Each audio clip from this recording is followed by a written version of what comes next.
Scary telling.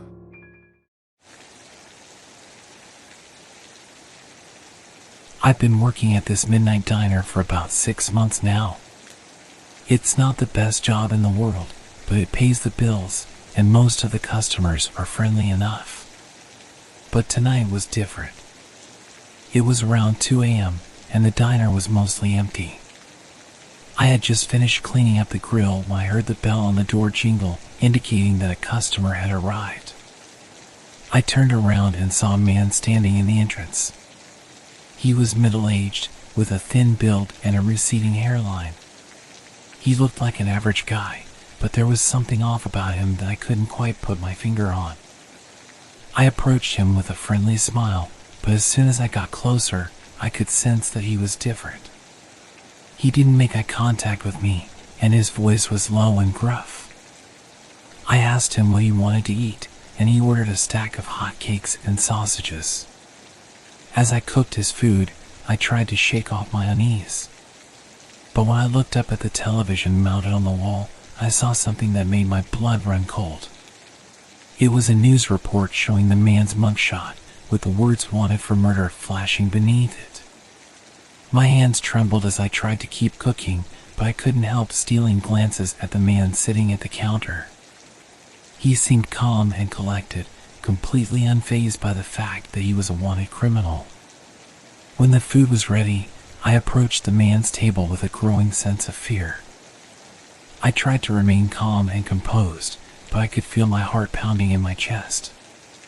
As I set the food down in front of him, I noticed a sinister smile growing on his face. "Thank you," he said, his voice like gravel. "This looks delicious." I backed away from the table as quickly as I could, feeling his eyes on my back as I retreated to the safety of the kitchen. I tried to put the man and his crimes out of my mind, but I couldn't shake the feeling that he was still watching me. As I cleaned up the kitchen and prepared to close the diner for the night, I kept one on the man. He ate his meal slowly and methodically, never taking his eyes off of me. It was as if he was studying me, trying to figure out my weaknesses.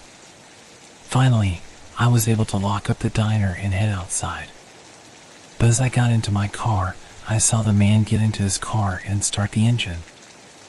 I felt a sense of panic rise in my chest as I realized that he was following me. I tried to keep my cool as I drove away from the diner, but I couldn't shake the feeling that the man was still following me. Every time I looked in my rearview mirror, I saw his car looming in the distance, like a predator waiting to pounce. My heart was pounding as I turned onto a deserted side street, hoping to lose him. But he kept following me, his headlights shining brightly in my rearview mirror. I tried to speed up, but he kept pace with me, like he was toying with me. Finally, I decided to take a risk and pull over to the side of the road. I thought maybe he would pass me by, but instead, he pulled up behind me and turned off his headlights. I could hear the sound of his car engine idling as I sat in the driver's seat, frozen with fear. I looked over at the passenger seat and saw the paper that the man had left on his table at the diner. It had my face on it, along with the words "wanted, grave robbing, cannibalism." I felt a wave of nausea wash over me as I realized that he had framed me for his crimes. Suddenly, the passenger door of my car opened, and the man slid into the seat beside me. I could feel his breath on my neck as he leaned in close, his sinister smile filling my field of vision. "You're a smart girl," he said, his voice low and gravelly. "You know what I want from you." I tried to push him away, but he was too strong. He grabbed my wrist and pulled me closer to him, his grip like iron. "I want you to take the fall for me," he whispered in my ear. "I want you to go down for my crimes, and I want you to do it with a smile on your face." I felt tears welling up in my eyes as I realized that I was trapped. The man had me in his clutches, and there was nothing I could do to escape. He released my wrist and reached for his plate of sausages, taking a bite and savoring the taste. Then he calmly asked me to pass the salt, like we were two friends sitting down for a meal. I knew then that I was in serious trouble. The man had set me up, and I was the one who was going to pay the price. After what felt like an eternity, the man finally got out of my car and got back into his own. He started the engine and drove away, leaving me alone on the side of the road. I sat there for a few minutes, trying to compose myself and figure out what to do next. I knew that I couldn't stay in one place for too long, as the man would surely come back for me. I started up my car and drove away as quickly as I could, my heart pounding in my chest. I didn't know where to go or who to turn to, but I knew that I had to get as far away from the man as possible. As I drove through the dark and deserted streets, I could see the man's car following me in the distance. He seemed to be playing with me, never letting me get too far ahead of him, but also never quite catching up to me. I tried to stay calm and focused, but my fear was overwhelming. I knew that the man was a dangerous criminal, capable of terrible things.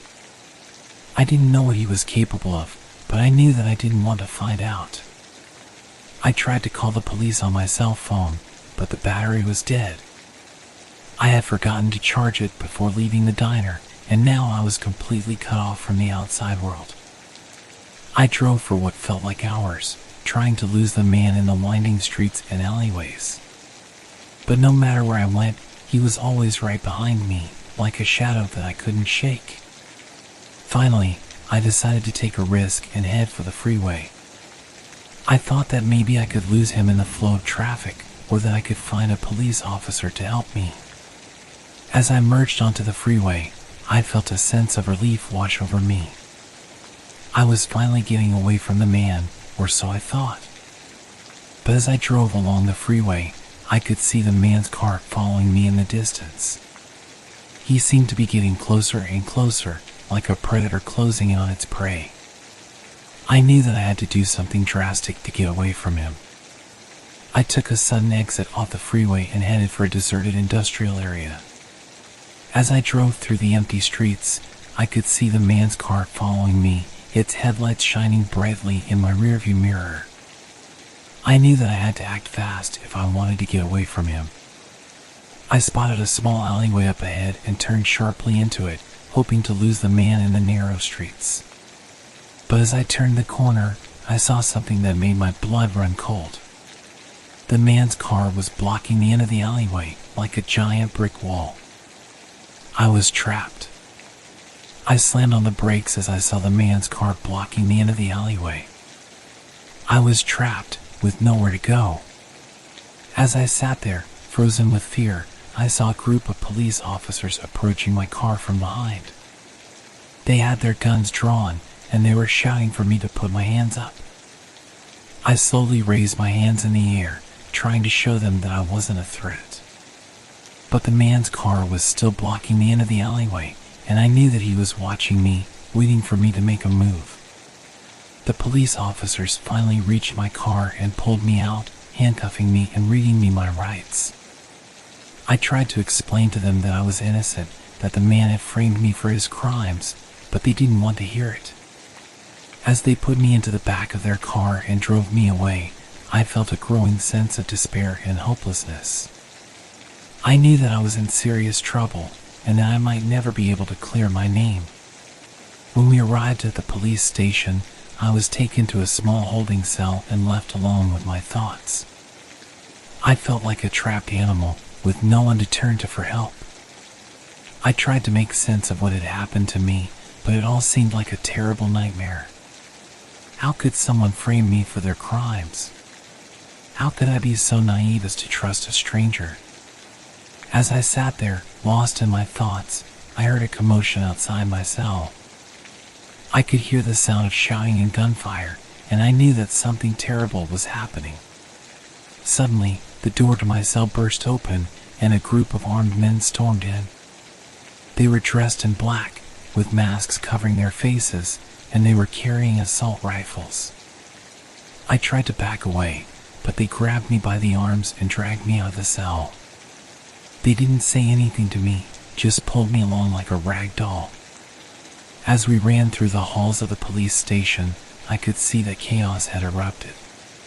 Police officers were fighting with the armed men, and there was smoke and debris everywhere. Finally, we burst out into the street, and I saw the man's car waiting for us. He was behind the wheel, a sinister smile on his face. The armed men threw me into the back of the car and drove away, leaving the police station behind in a cloud of dust and smoke. As we drove through the deserted streets, the man turned to me and grinned. "You thought you could get away from me," he said, his voice low and menacing. "But you're mine now." I felt like I was in a nightmare that I couldn't wake up from. The man had framed me for his crimes, and now he had kidnapped me.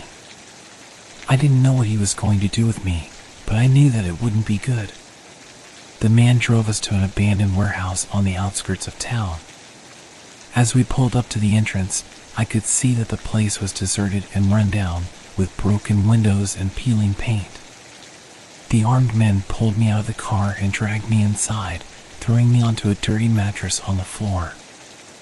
I could feel my heart racing as I realized that I was completely at the mercy of this group of dangerous criminals. The man walked over to me, his eyes glinting in the dim light of the warehouse. "You know what I want," he said, his voice low and dangerous.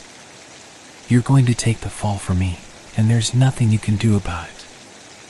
I tried to back away, but the armed men held me down, their hands like iron grips around my wrists. "You're going to confess to everything," the man continued. "And if you don't, well, let's just say that we have other ways of making you talk." I felt a wave of panic wash over me as I realized that I was completely trapped. I had no way of escaping, no way of proving my innocence. I was at the mercy of this group of dangerous criminals, and I didn't know what they were going to do to me. Suddenly, there was a loud crash from outside the warehouse. I could hear the sound of gunfire, and I knew that something had happened. The man and his men rushed to the entrance of the warehouse, leaving me alone on the dirty mattress. I could hear them shouting and cursing, but I couldn't make out what they were saying. As I lay there, trying to figure out what was happening, I heard footsteps approaching. I looked up and saw a group of police officers entering the warehouse, their guns drawn. "Freeze," one of them shouted. "Put your hands up." I could see the man and his men running for the back exit, trying to escape. But the police officers were too fast for them, tackling them to the ground and handcuffing them. As the dust settled and the police officers secured the scene, I felt a sense of relief wash over me. I was free, finally free from the man's clutches. The police officers approached me and helped me up from the dirty mattress. They asked me what had happened, and I told them everything, from the man's arrival at the diner to his kidnapping of me. They listened intently, nodding their heads as I spoke. When I finished, one of them took off his hat and spoke to me in a calm and reassuring voice. "Thank you for telling us everything," he said. "We're going to do everything in our power to make sure that justice is served." I felt a sense of gratitude towards the police officers, knowing that they had saved me from a terrible fate. As they led me out of the warehouse and into the bright sunlight, I knew that my life would never be the same. But even though I had been through a terrible ordeal, I knew that I had come out on the other side stronger and more resilient. I had faced my fears and triumphed over them, and I knew that I would never forget the lessons that I had learned.